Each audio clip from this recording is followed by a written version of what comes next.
le Seigneur Jésus-Christ vous bénisse richement.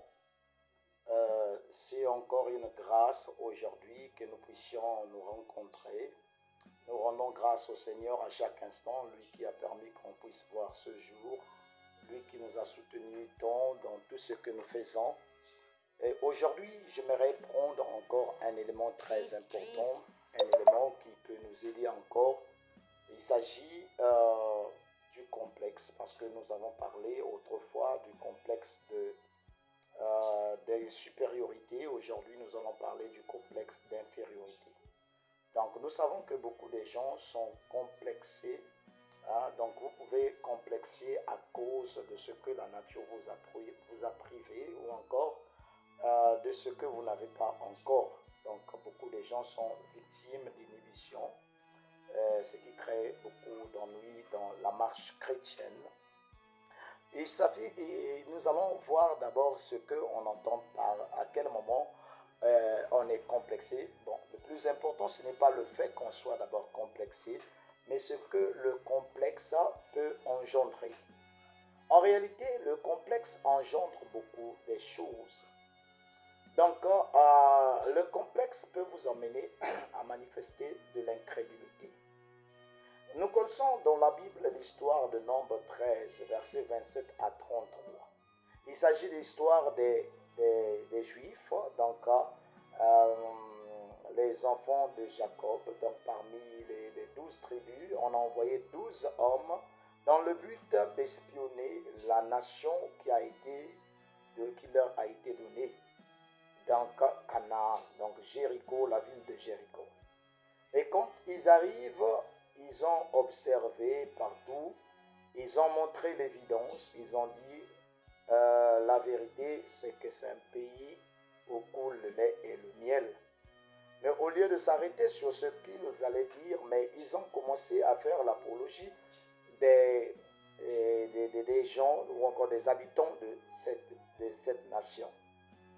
Ils vont commencer à dire que non, bon, en dehors du fait que ça soit une belle ville, une belle nation, mais nous ne pouvons pas les vaincre parce que les habitants de cette ville, il y a les Amalécites, il y a les fils d'Anak, il y a les Jébusiens, il y a les Étiens.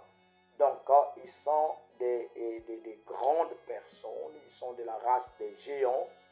Donc, nous ne serons pas à mesure de leur affronter parce qu'ils sont plus que nous. Vous voyez, c'est un complexe. Ils se sont comparés. Ils se sont dit que non, nous sommes comme les sauterelles devant leurs yeux. Donc, vous voyez, ce complexe les a menés à bafouer, à oublier ce que le Seigneur avait dit les concernant, donc les promesses qui concernent cette nation.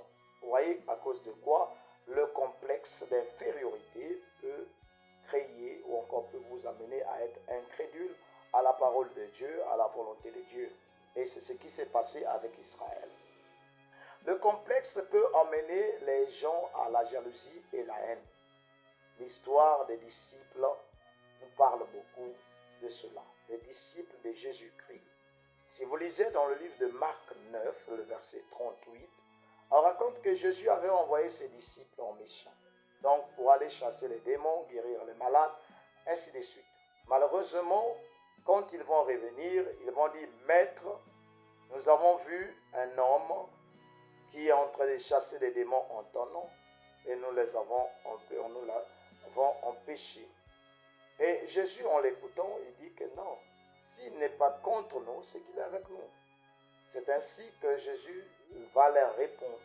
En fait, ils avaient remarqué que cet homme, il faisait mieux le travail que Jésus-Christ leur avait donné. Donc, ils ont commencé par leur complexe d'infériorité, commencé à empêcher cet homme de faire l'œuvre du Seigneur. Donc, c'est comme si travailler pour Dieu était leur propre apanage. Donc, c'est devenu vraiment quelque chose qui leur concernait uniquement. Ok, beaucoup de gens tombent dans ce genre de pièges.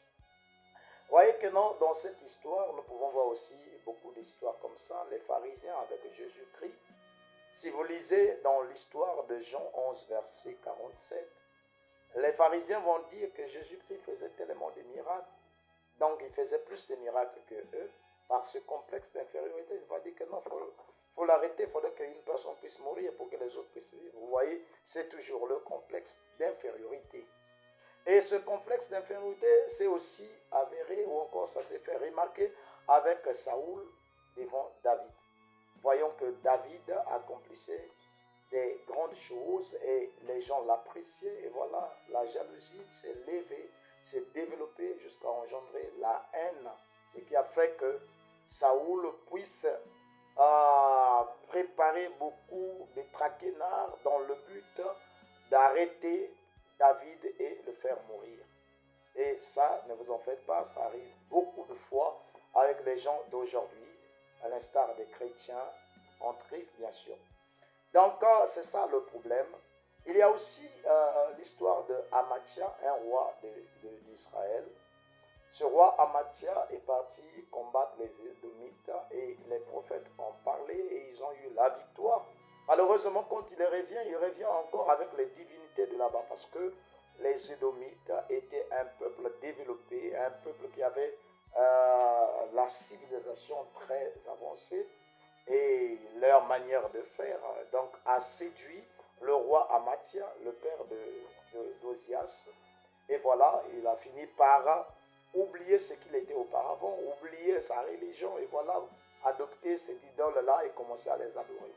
Or, cette chose arrive souvent avec beaucoup de chrétiens. Donc, quand vous avez vaincu le monde, vous avez vaincu la mondanité et vous êtes devenu chrétien, et arrivé quelques moments plus tard, vous commencez encore à vraiment à complexer, donc à manifester le complexe à l'égard des païens. Et voilà que non, ce sont des femmes qui vont encore prendre encore les vêtements des païens, qui vont encore prendre la manière de faire de là-bas. Et cela engendre beaucoup de désespoir, beaucoup de tristesse dans les églises, dans le monde religieux en général. Maintenant, frères et sœurs, nous devons retenir une chose, ce que Dieu a fait de vous, personne d'autre ne pouvait prendre votre place. Vous êtes unique à votre genre. Quel que soit ce que, si vous-même, vous savez que si vous n'arrivez pas à croire en vous, les autres ne croiront pas en vous. S'il y a une première personne que vous devez convaincre, c'est vous-même. Vous devez croire, vous n'êtes pas plus que l'autre, mais l'autre n'est pas plus que vous. Dieu vous a créé d'une manière exceptionnelle.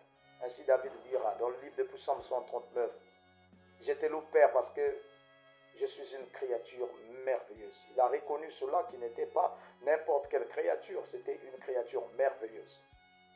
Donc vous voyez que non, c'est très important de comprendre et de croire en ce que Dieu a fait de vous. Dieu a fait de vous une personne spéciale. Vous devez avoir confiance en ce que Dieu a voulu que vous soyez. Vous devez croire en cela, vous devez vraiment rester cela. Ça vous évitera beaucoup d'ennuis. Vous voyez, parfois, il arrive qu'on fasse beaucoup de bruit, tout ça, c'est la jalousie.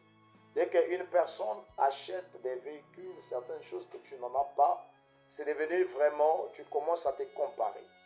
Vous savez que non, la Bible dit ceci, que chacun puisse agir selon la force de son ministère. C'est pour vous dire que non, tous les ministères ne sont pas pareils.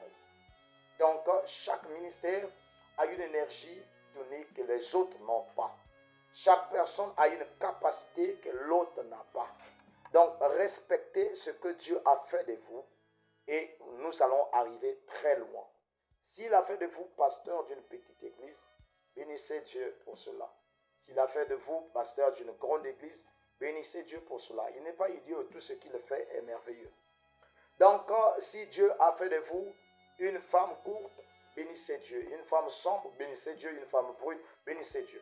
C'est Dieu qui a voulu cela. Et attendez, combien même si tout le monde ne peut pas vous regarder, mais celui que Dieu a prévu pour vous, vous regardera. Même si toutes les femmes de la terre ne vous acceptent pas, la femme que Dieu a prévue pour vous, vous acceptera. Même si tous les hommes vous méprisent, celui que Dieu a prévu pour vous, vous respectera. Donc c'est un point très important que nous devons bien regarder, bien tout cela. Cela nous empêchera beaucoup d'ennuis, beaucoup de tristesse, beaucoup. Vous voyez, même parfois, il arrive que beaucoup de gens souffrent de plusieurs maladies à cause de ce complexe d'infériorité. Ils se sentent tellement petits, ils vont se replier dans leur coin et leur recoin et jusqu'à ce qu'ils vont développer plusieurs maladies à cause du fait que non, vous vous méprisez. Donc ne vous comparez pas à quelqu'un. Vous êtes vous-même tel que Dieu a voulu que vous soyez. Vous êtes ce que Dieu veut que vous soyez. Si vous comprenez cela, Dieu vous bénira richement dans tout ce que vous faites.